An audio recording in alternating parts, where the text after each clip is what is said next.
Hi, I'm Drew. And I'm Sam. And welcome to Drewling Samantics.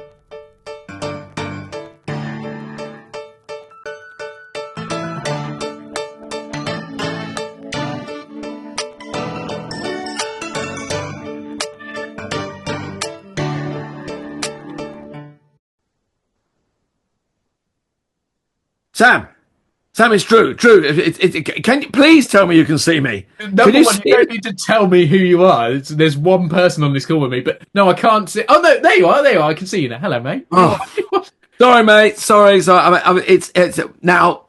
Anybody who knows us, knows Drewling Samantics, will know that I have a tiny, weeny, little disconnect with technology. Oh right. I wondered where you were going there. Fine. Yeah. No, all my technology, my laptop battery is going haywire. My phone's doing shit to me. So yeah. See how frustrated I am. Yeah. But, I can appreciate it, mate. Yes. When technology goes wrong, it's a bit of an arse. So very frustrating weekend. So you're lucky to have me here, and I'm lucky to be here with you and all our lovely viewers and listeners. We're glad that you've made it, mate. However much of a struggle it was, no, it's wonderful to have you here. Other than technological fallout, how's life at the moment? All right. Oh, technological fallout. All right, mate. Yes, I think actually what it is all my technology is probably just getting as old as I am now. So, but no, I'm that's worrying, isn't it? But no, I'm good. Thank you. I had a good weekend. I was away doing dinner shows, which was lovely. The last weekend and bank holiday and all that, so I'm playing catch up a little bit this week. But how about yourself? All good? Yeah, not bad. I had a slightly quieter one. I had a busy week, but quiet weekend, which was nice because it's bank holiday, so made the most of that. And there was almost some nice weather, weirdly. During the week, there was lots of nice weather. Then we get to the weekend, and it's hit and miss, as you can only expect. Bank holiday. But it didn't rain. It didn't rain, so there we are. So, yeah. We had spots. We had a few spots of rain, but yeah. Okay. So, but it's really lovely again today, isn't it? We've hit. I know, it's gorgeous. But yes, so positive vibes in that sense. And I know you've obviously had these hindrances from your technology that won't behave itself, but it's all right, mate, because I have got the perfect way to cheer you up. We got a guest on. Oh, right. I thought it was going to give me money. No, if only, mate. If I could, then I would. But no, what is second best? No, not second best. No, better. That.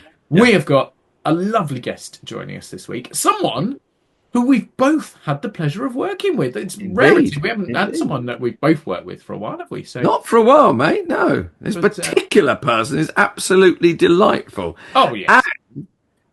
I think there's some wonderful little angles to their career that I think everyone's going to really enjoy. So, some quite contrasting jobs on the CV, shall we say? I think contrasting is a very good adjective.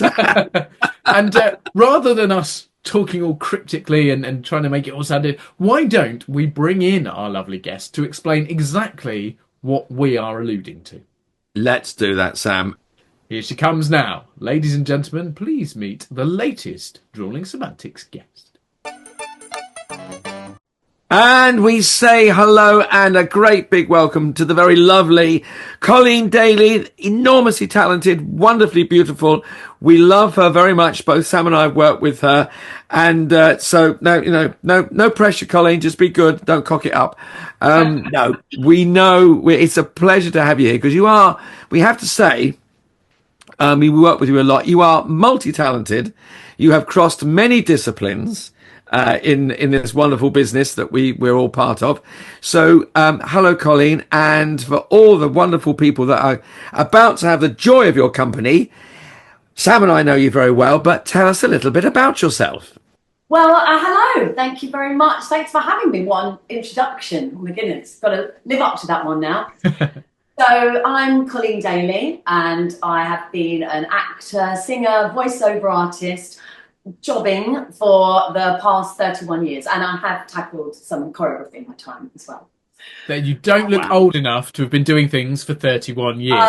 Stop lying to us. It's all about the lighting, isn't it? Yeah, I look much better backlit as well. Don't worry, darling. Now, funnily enough, I was going to say you look better in the dark, Drew. But anyway, please do carry on with what you were going to say. I like the whole soft play area going on behind you. Oh yes, the sofa of dreams, fully adapted. Dive into that area. I really do. Don't get him excited, for I God's sake. you, though. Yeah, just calm. I'm an old man. I can't take too much cushion excitement on, this early in the morning. Oh, this is a lovely reunion, isn't it? Lovely reunion. Now we've all worked together in various combinations, doing the interactive dinner shows, etc., etc. With all those skills now, where did you? Can I ask where did you train? How did you start out in this wonderful business? Well, I always say really my training started at the Queen's Theatre in Hornchurch. So I grew up in Hornchurch, and I was in some shows there, some professional shows, which I auditioned to be in the shows as a kid. And so I was in Annie, and then subsequently I was in 3 of the pantos at the Queen's, taking me up to the age of 16, so from when I was 13. And really that is where my training started, watching the older actors, watching them work, watching them be directed.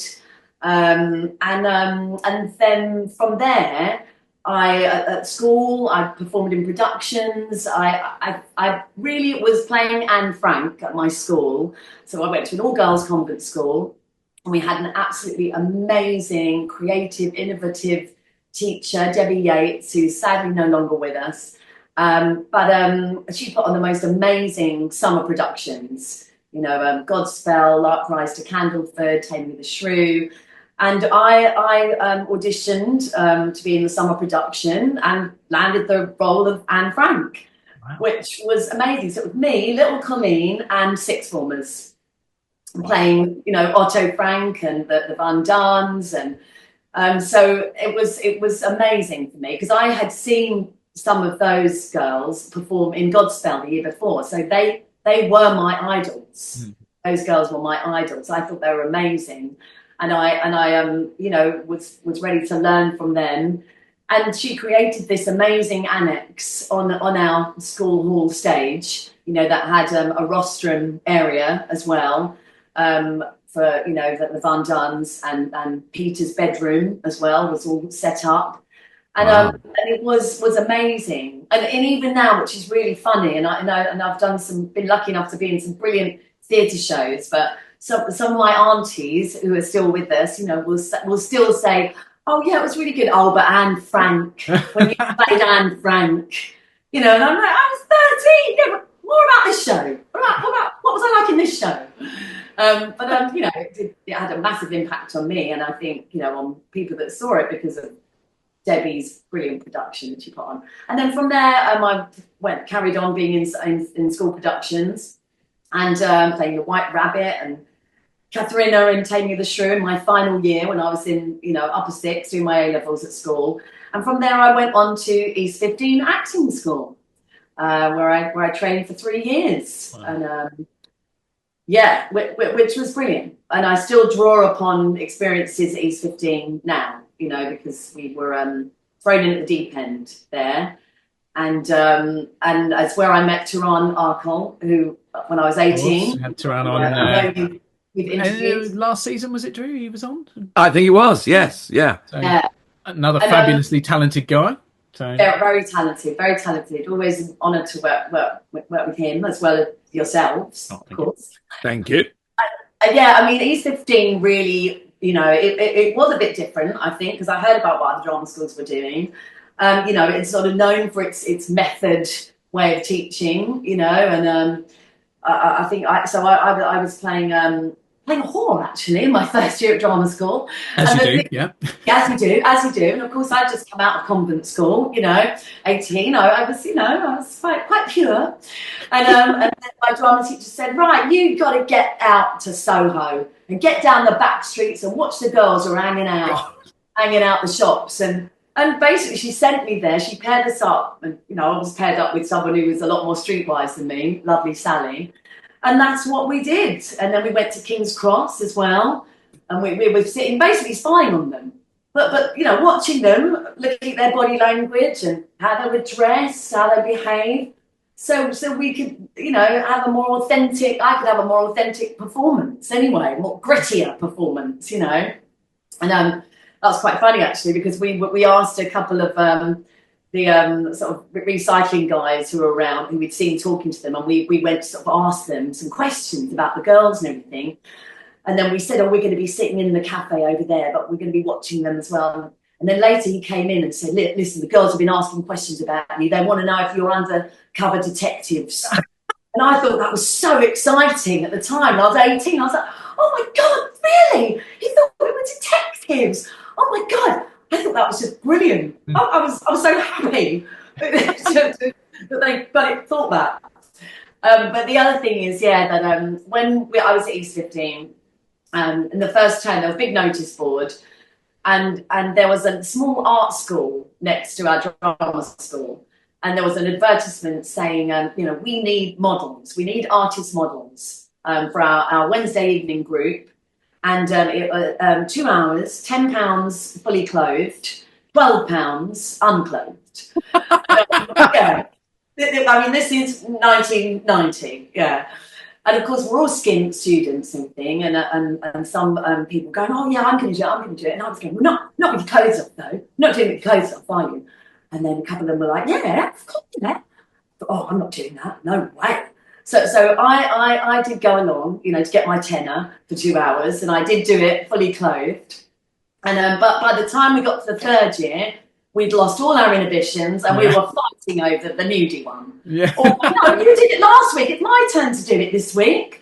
And I did it. Artist model. I was great. And then I was thinking, right, this is something I can do then to earn money. So I phoned up some other art schools in Whitechapel and said, do you need any artist models? When I left drama school, that's what I was doing, a little bit of that. But it does make me laugh to think that I was, no way am I doing that ever. But third year, stripped of all inhibitions, gagging, basically. I mean, clearly a businesswoman at heart, because you've worked out early doors. Look, I'm going to need to fund myself. This is a great career to be in. I love performing, but the sad fact is there isn't always enough work to go around. And so you'd found your niche, albeit a slightly off-piste one, shall we say, but nicely done. So obviously training led to more theatre performance, but you are by no means just a theatrical performer. We've been lucky enough to share the immersive stage with you, but TV, film, voiceover, you sort of, like a lot of us, go in lots of different directions. Yeah. And I guess I want to jump early doors to probably one of your most unique and I would say impressive. I don't mean that in a sort of like nothing else has been. That's of course not what I mean. But if I was to say there are lots and lots of people, probably globally, mainly in the UK, but globally, who know your voice but maybe don't realise it, would that be fairly accurate to say? Would you agree? Yes, I think it would be. I think it would be accurate. Particularly people who maybe not so much are young now, but were young at the time of hearing your voice. That's yes. Oh yeah, so, those in their mid-20s now. Yeah, they're pretty surprised and impressed when they find out. Yeah. So put our listeners out of their misery. Then we'll stop talking cryptically. Explain exactly what we're on about, please, Colleen. Okay, so I am the voice of Fizz in The Tweenies. Program that began airing in 1999, and we filmed 360 episodes at Elstree Film Studios. Wow. Yeah, and recorded 4 albums as well. Yeah, it was an amazing time. Yeah, it took up 4 years of my life. When actually in the 4th year I did do a play with another member of the Tweenies. But that's it. I am Fizz. And it was brilliant actually. Yeah, I had performed in a pantomime at the Belgrade Theatre in Coventry with Ian Lachlan and Will Brenton, and who are the writers and producers of Tweenies. And then I was lucky enough to be invited back the following year. I played Girl with Bucket the first year, and I performed her. I only had 5 lines. and I also came on as Lady Toffee Nose Smythe and some other characters, but I was a village girl who met the prince before Cinderella in the woods, and I was in the programme. It says "Girl with Bucket," Colleen Daley. Yeah, Fantastic. So yeah, that's it. That's how I started out, and actually I was so lucky because they really gave me license to sort of. I mean, it wasn't until the run. I did it the same way every time in rehearsals. But then when we got into the run, then they were really good fun. Ian and Will were playing ugly sisters. Again, Ian Lockton, Will Brenton, writers of Tweenies. And I didn't even ask their permission, actually, which now I sort of think, I was cheeky, wasn't I, really? I mean, I was confident, But I just decided to do her differently every night. So I was from the West Country one day, and then I was Irish, then I was Scottish, and I had my hair in different styles. And one time, I thought, I'm so clever. I wrote it all out in Cockney rhyming slang, all my lines. I did say, oh, yeah, that instead of the sun, I was like, oh, yeah, you like the currant bun then? And I just don't know. But how lucky was I? They let me do that. Anyway, and strangely, even after that, they asked me back to play Good Fairy in Sleeping Beauty the following Christmas. And it was one evening in the bar, towards the end of the run, that Ian and Will started talking about a programme that they were pitching, an idea for a programme. And they said they wanted to do a pilot.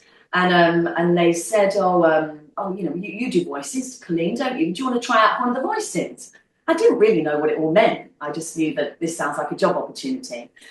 So I said, yeah, what sort of thing do you mean? He said, just, I don't know, tell a little story, read a poem, whatever you like. Just do a couple of various children's voices.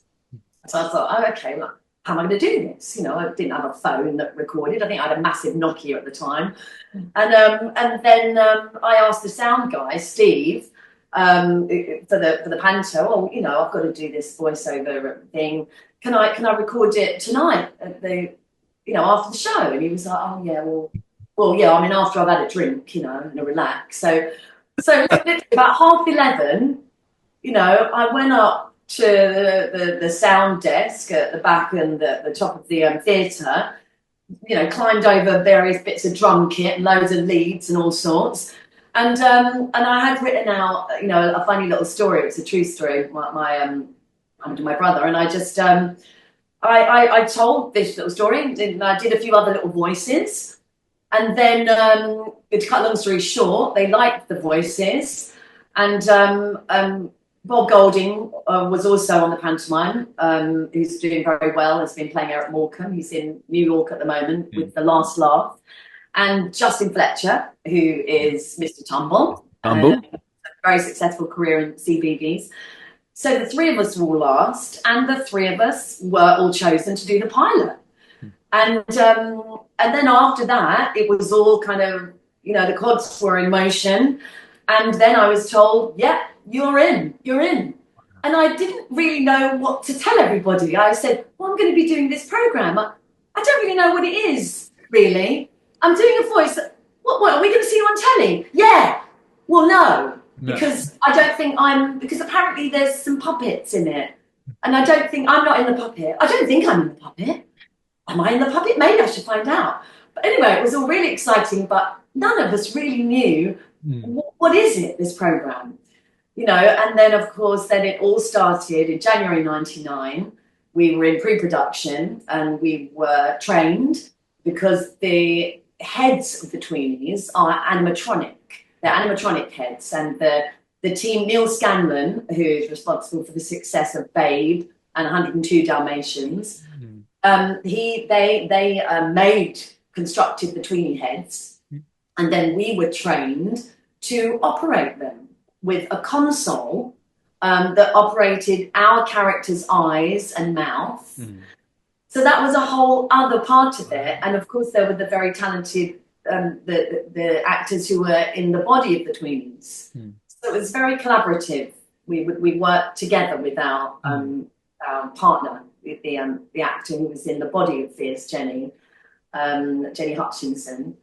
So I could go on to explain how it was filmed. Please do. Yeah, Please do. It's fascinating. this is something, as I said, we've not really gone into before. You've kind of combined so many different things because you've got the electronic side with the animatronics and the operation there. You're a voiceover artist, and that was the primary role, shall we say, within that job. But you've also got the puppetry from your partner, from Jenny, working the puppet set, and the timing behind it. In fact, we had a good friend of mine, Tom, on recently, who's in Warhorse, and he was talking about the camaraderie of the 3 or 4 of them that operate the horse. So this is very similar, except obviously you're slightly remote because you're not right there next to her. So please, tell us some more. Okay, so what would happen is we would receive the scripts in the post. Actually, would receive 6 scripts in the post to read through, and then we would come back to Elstree Film Studios. And what would happen is the guys, the skin artists, would block the scenes, say from each episode, for timing, and they would wear the tweeny boots, which were very heavy and slowed down their kind of action. Yeah. And so they would block the episodes while we 4 would work with Liz Kitchen or Graham Pike or Barry Bignell on the music, because there were original songs in each episode. Each episode featured 2 or 3 original songs, as well as some standard children's songs as well, children's action songs like Head, Shoulders, Knees and Toes, Here We Go Round the Mulberry Bush, things like that. Yeah. And they were 3-part harmonies, 4-part harmonies. So we would work on those, just rehearsing them, initially. Then we would come back into the studio, and our partners, the tweenies, would be in front of us on the tweenie set, and we would have our headphones on and our mic. And we would watch the action while we recorded, holding our script. And then sometimes we would stop, and perhaps Jenny would say to me, oh, Cole, can you slow that bit down, because I need time to get to the messy table, So I'd say, yeah, okay, yeah, great. And say, if we're watching Bella and Fizz fighting over a painting, no, it's fine. Like this, then obviously we're watching them, and Emma and I, who did the voice of Bella, we'd be kind of watching each other as well as watching them, looking at our script, all for timing. Yeah. And then we would record the songs. They might get sent home. We would record the songs, or they would be there if we needed them for the actions. And the MD would be there then, the composer of the song. And then the following week we would go into filming the episodes, and then the tweenies would wear their costume, the skin artists, they would have the animatronic head, and they would be on the set while we were behind the set, standing up at an animatronic console, and we each had our own screen where we could see the action, and we would watch our character, and we operated the mouth and the eyes as we listened to our own voice speaking the lines, and we operated the mouth as they were speaking. So that is how it all worked. Wow. That is extraordinary, isn't it? Because you look at it, and because you guys were very good and a great production team, and it all comes together, amazing teamwork, it looks seamless. But when you break it down to all those, dozen or so component parts, they all have to work together. You don't see that, that's incredible. You look at that and go, wow, that's all come beautifully together. I did an advert a little while ago where we had it was Leo Vegas casino advert. Other gambling sites are available, but we had a big lion head. The guy he had a huge, male lion head, massive mane. And he visits his barbers, and I'm the barber combing his hair and drying him, And in the meantime, he's playing on his mobile, gambling or whatever. Yeah. And in the corner, we had the guy in the animatronics, sitting there with the console. Yes. And it was just like extraordinary. And then there would be like, turn your head to the mirror, blah. And it was, I had very little to do, but it was saying, okay, Andrew, if you could lift your hands away while the head moves, put your hands back, now comb the hair. That was a Wow. 30-second advert, so there Yeah. was barely anything there. But to hear you make, how long were the episodes?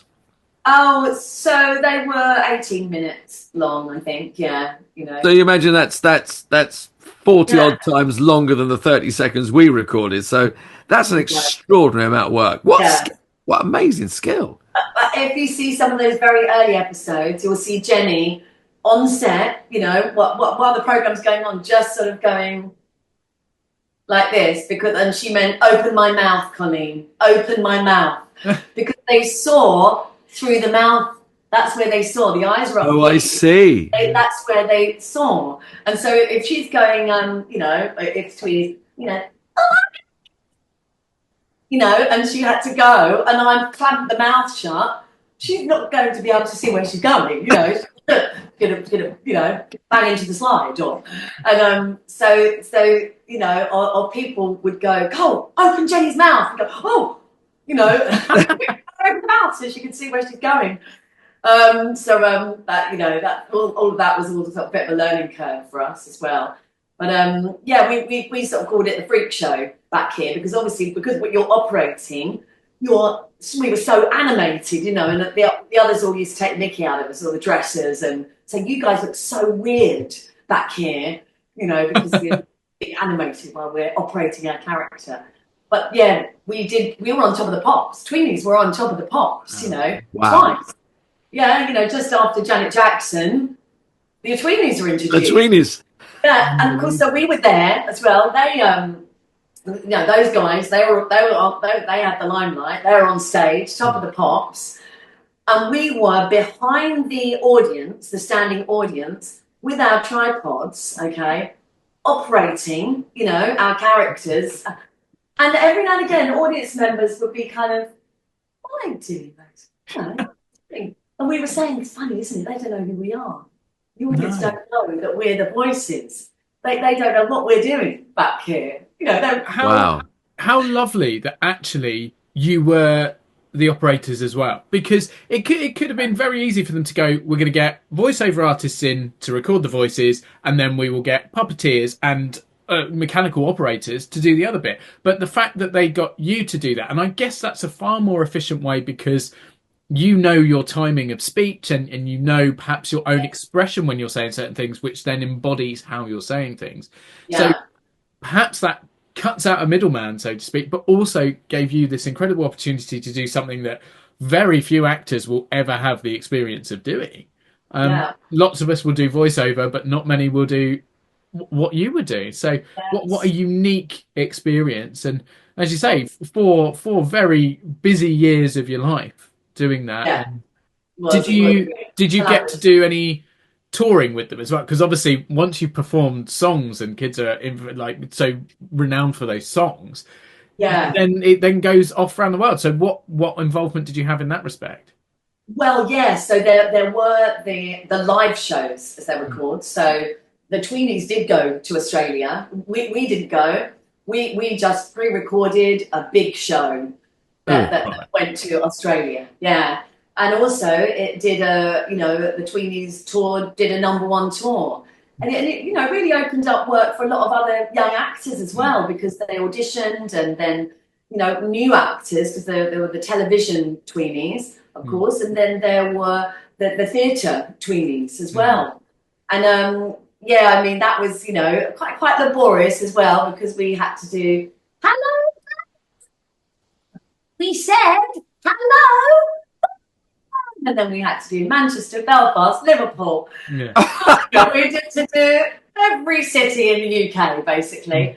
That was a whole other, evening recording. And also, but much bigger as well. Much bigger performance for the live show than the TV show, which is almost like the difference between TV acting and theatre acting. Exactly. These are a lot bigger to fill these enormous venues that the Tweenies were. And the Tweenies were at the Royal Albert Hall as well, and we went along, to watch them and support the guys, doing it. But also we were kind of going, we're at the Royal Albert Hall. That's my voice, your voice. Yeah. And then of course then came the albums. the Tweeny albums, and you know, we recorded these albums in top studios, and a very memorable moment is we were recording an album, a Tweeny's album, at Psalm Studios in Notting Hill, where George Michael happened to be at the time, recording his Patience album. Wow. And when we recorded these albums, you know, it was rock and roll. We were there late. We were at that mic at 11 o'clock at night, still recording, still croaking out, you know, the songs.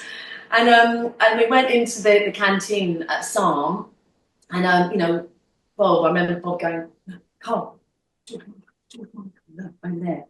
And there was George in his baseball cap, Labrador either side of him, playing on the fruit machine, having a go on the fruit machine, and it was only us in there. And, you know, we were just going to get something to eat, and I'll just never forget the lady behind the, you know, counter just shouting out, "Georgie, do you want an egg with that?" And he was like, "Oh, yeah, thanks, Miriam, cheers." You know, "Oh, yeah, he has an egg. He has an egg." He's like a real person. He's a human. Yeah. But, you know, he just sort of said, "What are you guys doing? What are you doing?" You know, and we said, we're the Tweenies. Well, actually, I didn't say anything because I was too gobsmacked. And I'm useless in situation. I can't speak.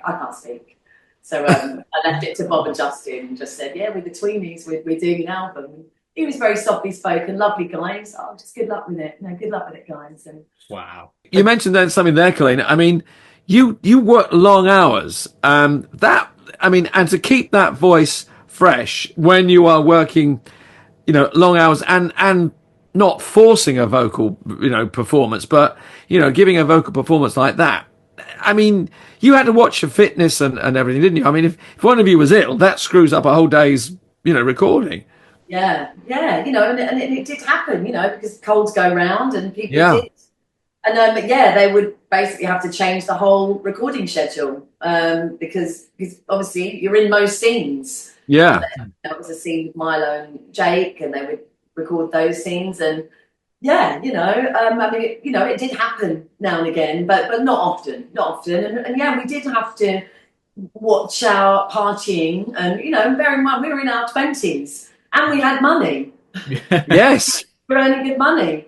You know, and that was appreciated. You know, it was great. You know, I mean, basically, you know, we weren't earning millions, but we were jobbing actors who had come from theatre, who were then able to save money to put a deposit down on our own place. Yeah, you know, which was amazing to be able to do that, and we all knew how lucky we were. You know, just to be in our mid to late 20s to be able to do that. But yeah, we did have to look after ourselves, you know, did go to the gym and yeah, just you know, watch that alcohol intake night before recording. It's not a good idea really. But you know, when we were doing the puppeteering, obviously we were out late every night. Popping up the bar at Elstree, yeah. But yeah, how incredible. So obviously a huge part of your life, as you said, gave you the financial support to be able to buy property and go on from there. But it is by no means your only outlet as a performer, and you've gone on to do fabulous other jobs, so many different things. We could talk for a long time about lots of different jobs, including ones we've done together, but very aware that you're a busy lady and have to get on. And so what I want to do to finish up is to absolutely flip everything on its head. Because we've spent most of this episode talking about children's TV and children's music and a very normal kind of simple and very friendly sort of subject. Mm-hmm. Yes. But you have another job, which I said earlier, people would recognise your voice. A lot of people would probably recognise you, and again, may not realise they're recognising you for a slightly different reason. And funnily enough, it ties into your great brainwave dating right back from when you were training and you found a little outlet to make a little bit of money. And we've sort of gone full circle because you're in, you know where I'm going now, don't you? Oh, Your inhibitions, obviously you kept that ability to not really mind. There's a little commercial that people may have seen, an advert that a few people may have seen you in and seen More of you than they realise. Yeah, but I think I know what you're talking about now. Yeah. I'm talking about a little bit of naked badders on a cinch advert. Naked badminton. Go on. Yes. Just confirm what everyone's going. Hang on a second. And Mr. Ryland Clark, yes. So yes, I had to send in a self-tape, not naked, but just wearing, a modest vest top and some cycling shorts, to play a naked badminton player, a nudist campsite, for a cinch commercial. Yeah, starring Ryland Clark, and I thought, this looks good. Are you okay with performing naked? Well, of course, I looked at the buyout and thought, yeah, I think I'll be all right with that. Yes, that was the convincer. Yeah, and so it went along, and then so I had a recall. So then I wore exactly the same vest top and cycling short, of course, that got me the recall, and then it was Paul Cataneo, who actually is the director of the full Monty film, who directed the commercial. Obviously, he's got a line in nudity, and naked performing. And so and then I got the job, and I was very, very excited, as well as a little bit nervous, wondering how is this going to work. Yeah, but you know what? It was great. It was great. There was a girl next to me with a dressing gown. As soon as they said cut, she was there with the dressing gown. So that was good. And of course, I did have a modest undergarment on and a flesh-coloured bra until we'd done a few takes and we were getting really good at the badders. Yeah, really good. And I was a bit gutted actually when we had to stop playing because, we were on a roll. But then the girl, one of the wardrobe girls came up to me and I was wearing my dressing gown. And it was a very hot day, luckily, when we were shooting. And she said, the production are wondering if you are okay to wear these. And just held up 2 circular gel pads. Okay. And I thought about it and then said, yeah, it's fine. It's okay. So it was, I did have to kind of just go for it, basically. And it was really fun. It was a bit amazing. Fun. So, and absolutely the two ends of the spectrum. So you've gone from not being seen at all, but the voice of an infamous, hugely famous TV character for children, to that lady playing naked badminton with Ryland Clark trying to sell you a car. You've covered the whole thing. There's nothing left. The whole spectrum. Yeah. I rather think you've uncovered the whole thing for us. Very good. Do I weather? And on that terrible note from Drew, Colleen, it's been an absolute pleasure. Thank you so much for joining us today. It's genuinely been truly fascinating because you've sort of spoiled people's childhood, but in such an amazing way to explain how it all works. Stuff that people won't have even thought of. And yeah, totally fascinating, totally entertaining. It's always a pleasure to share a stage with you. So to be able to share the airwaves as well, thank you so much. Yes, thank you, Colleen. Thanks so much for having me. And it's been great to reminisce about Tweeny's days as well. So thank you. And let's hope we 3 get to work together again soon. Absolutely. How's your naked badminton, Drew? Any good? I'm going to work on my backhand. Oh, Enough. Cut it there. Don't let him say any more. I've got the visions in my head now. Right, we're going to end this before it gets really bad. Colleen, a joy to chat to you. Thank you so much. We'll see you again soon. Take care. See you later. Take care. Bye. Bye-bye. And Colleen has left the building, but left us after having such a fabulous chat. Things there that I actually had no idea of myself, like some of the intricacies behind it. What a fascinating and lovely and talented lady.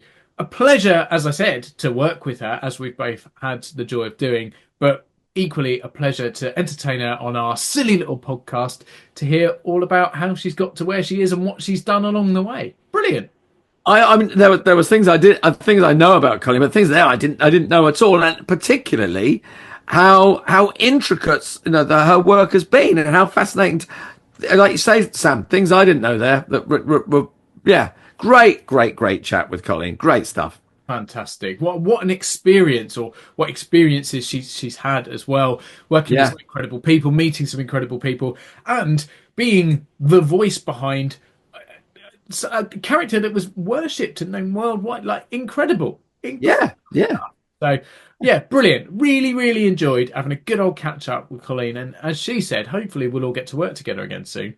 But yeah, that'd be lovely. Another standard, entertaining day in the world of Drewling Samantics, mate. We are rather lucky to get to call this a job, I think. We're very lucky to get to call this a job, and also get to call, our colleagues on and have fascinating chats and good fun.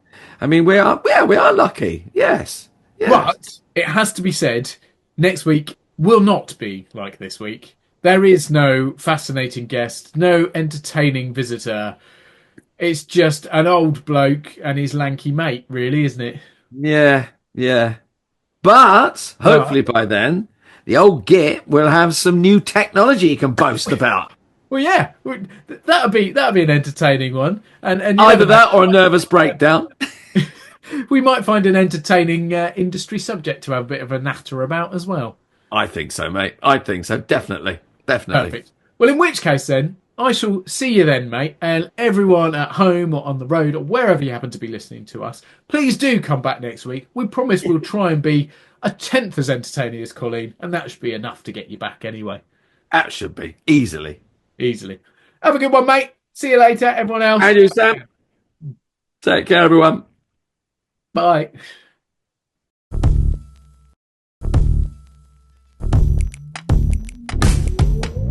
Thanks again for watching this episode of Drewling Samantics. Please make sure you subscribe to our channel and turn on notifications so you never miss a new video. Don't forget, we're also available as audio only. Just search Drewling Samantics in any good podcast app. And please support us on social media. All our links and handles are on screen now. We love welcoming new followers and subscribers, so why not share with your family and friends so they can join in too? Thanks very much. See you next time.